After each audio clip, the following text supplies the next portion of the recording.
All right, welcome everyone. Get ready to dive deep into the story of Samsung. You know, Samsung, the company behind those awesome phones and TVs. Yeah. But get this, their journey actually begins with something you'd never guess. What's that? Noodles. Noodles. No kidding. We're going to uncover their wild ride from those surprising beginnings to becoming a tech giant, all thanks to this awesome YouTube video.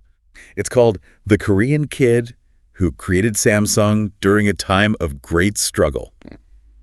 Seriously, this story has twists and turns you wouldn't believe. It really is a fascinating story, especially their founder, Lee Byung-chul. Yeah, Lee Byung-chul, what a guy. To understand it, we got to rewind back to Korea in the early 1900s. Okay, way back. It was a different world then. Totally. Korea was under Japanese rule, and their society was really shaped by this elite class, the Yangban. Think of them like old school European nobility. Tons of power and influence. Okay, so like a world of inherited privilege, kind of like a real-life K-drama. And that's where Lee Byung-chul enters the picture.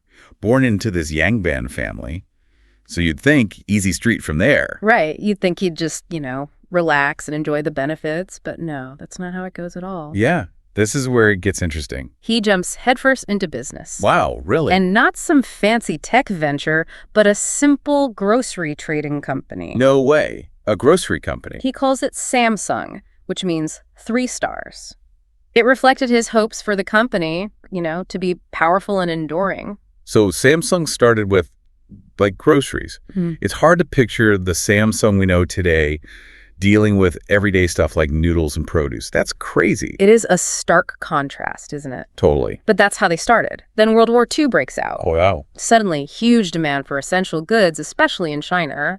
And Samsung, they seize the opportunity. They start exporting, laying the groundwork for their growth. So a world war actually helps fuel their success. Talk about unintended consequences. But then just as things seem to be on the up and up, bam, the Korean War hits. Yeah. That must have been a huge blow. It was. It forced Lee Byung-chul to relocate, rethink everything. But you know what? This is actually when he really starts branching out. He launches a sugar refinery, a textile company. Samsung's expanding beyond just trading now. So he doesn't just survive the war, he uses it as a chance to grow. Talk about resilience. But the video also mentions this other guy, Cho Han-jae. Who is he, and what's his role in all of this?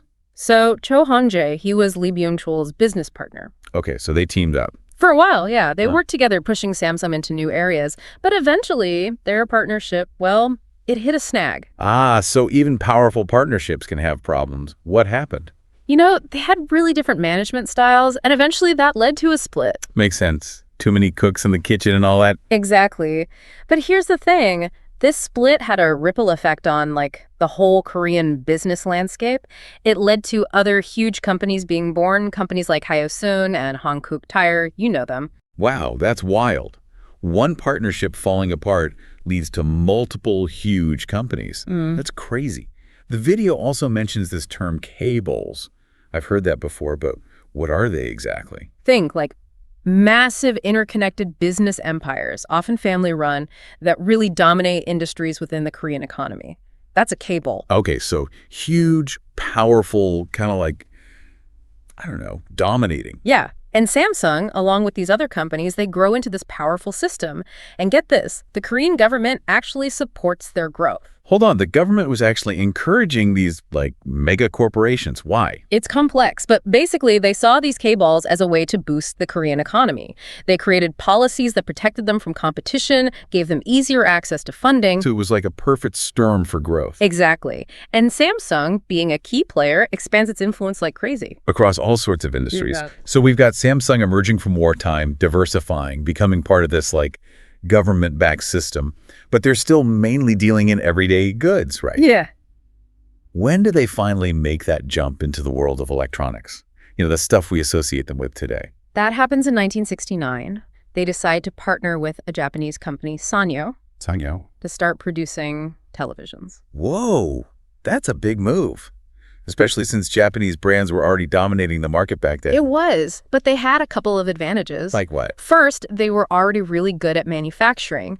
But their real stroke of genius was acquiring a 50% stake in this company called Korea Semiconductor. Ah, so they were already laying the groundwork for their future in semiconductors, which, as we know, is a huge part of their business now. Exactly. But back then, it was all about TVs. It was, and it went better than anyone expected. Korean consumers, they actually preferred Samsung TVs over the Japanese brands. Really? Yeah. And by 1978, they hit a huge milestone, 5 million televisions produced. 5 million TVs in less than a decade? That's insane growth. It is. It shows their ambition, But with all this success in electronics, did they just drop everything else? No. Lee Byung-chul always had this vision of building a diverse empire. So while they were conquering the TV market, they were also making waves in other heavy industries. By 1974, get this, they'd become one of the world's biggest shipbuilders. Shipbuilding. Yeah. Seriously, that's like the opposite of noodles and teas. They were on a mission to dominate every industry they touched. It seems that way, doesn't it? It does. And this drive, this constant growth and diversification, that's what leads them into telecommunications. Yeah. But that's a story for next time. Yeah. We'll pick up their journey into the world of phones and eventually smartphones in part 2 of our deep dive. So we left off with Samsung diving into shipbuilding and dipping their toes into telecommunications. Right. They were everywhere. And this is also where we see a leadership change. Okay. Someone new at the helm. Yeah, Lee Byung-chul's son, Lee Kun-hee, he takes over in 87. A new generation stepping up. They were a huge company by then, dabbling in everything, but they were still facing tough competition in the mobile phone market, right? Oh, absolutely. Motorola was the king back then. They had a whopping 60% of the Korean market. Wow, 60%, that's huge. Samsung, they were only grabbing about 10%. 10%, that's a big difference. Their early phones, well, they weren't exactly setting the world on fire. It's hard to picture Samsung struggling like that, especially now that they're like synonymous with smartphones. It is, isn't it? So what changed? Did Lee Kun-hee have some secret plan? He did. These early struggles, they were a wake-up call. I bet. Lee Kun-hee realized that to succeed in tech, they couldn't just churn out cheap products, they had to innovate. In 95, he made this bold statement. He said, change everything except your wife and children. Whoa, that's a powerful statement. He basically told them to shake things up completely. Exactly. He knew Samsung had to become a leader, not a follower. And this led to massive investments in research and development. Okay, so they started pouring money into R&D. Tons of it. They wanted to attract the best talent, create a culture where pushing boundaries was encouraged. It's amazing how one person's vision can change a company's entire trajectory.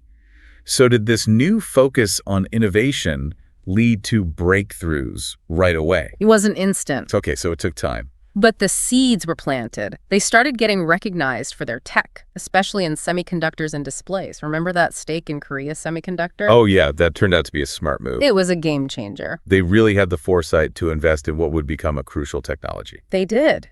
And they became a leading manufacturer of memory chips, those tiny brains inside our devices.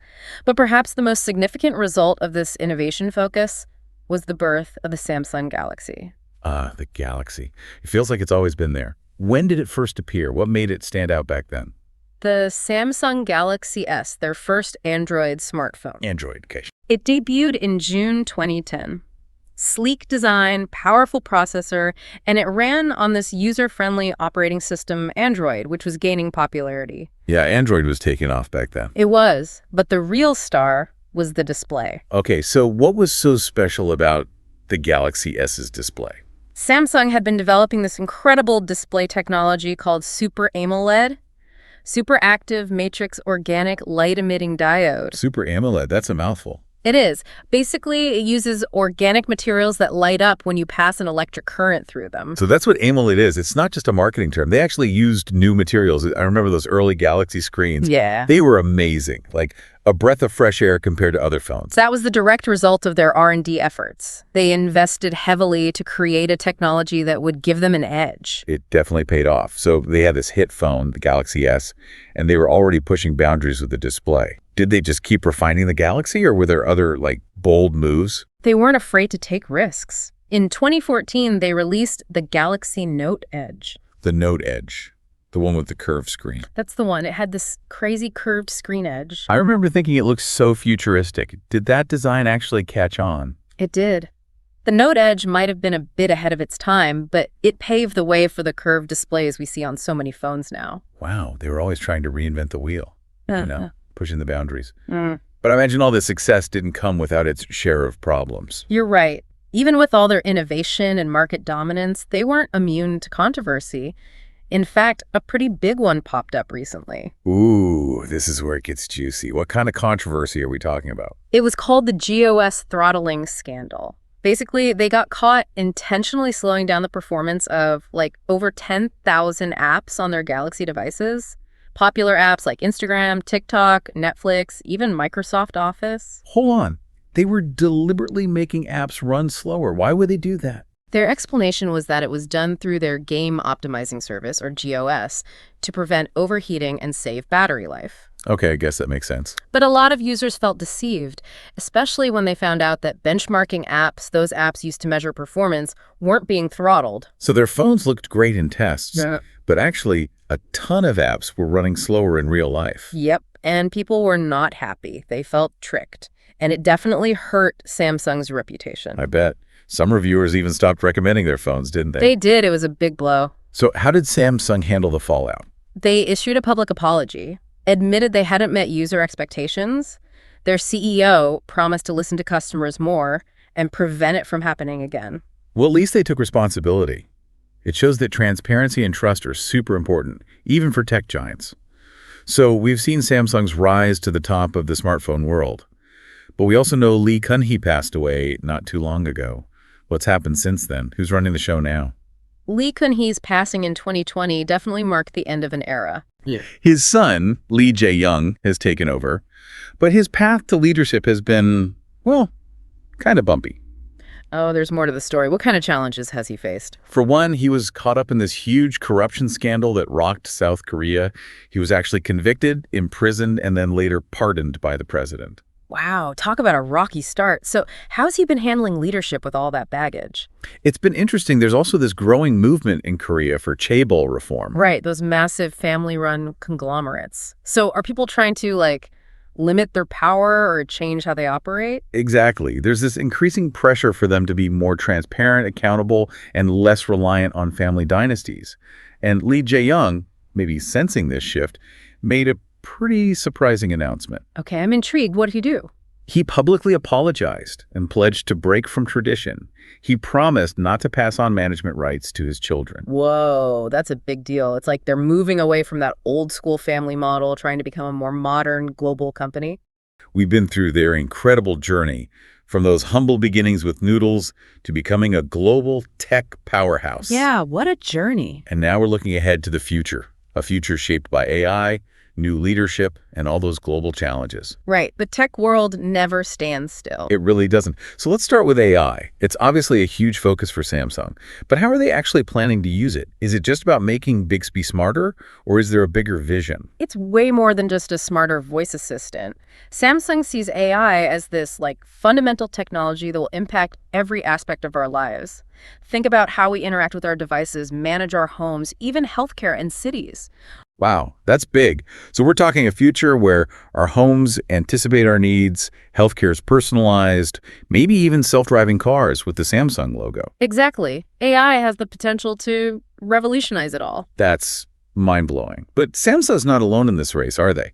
There are other companies working on AI too. Oh, absolutely. Every major tech player is vying for a piece of the AI pie. It's like a modern-day gold rush. But Samsung does have a few advantages. Okay, so what are their secret weapons in this AI arms race? What sets them apart? One of their biggest assets is their manufacturing power. They're not just developing the software, they're actually building the hardware that powers AI systems. Right, they're already a leader in the semiconductor world. Exactly. They're literally creating the building blocks for the AI revolution. That's incredible. So they're building the brains behind AI, not just the applications.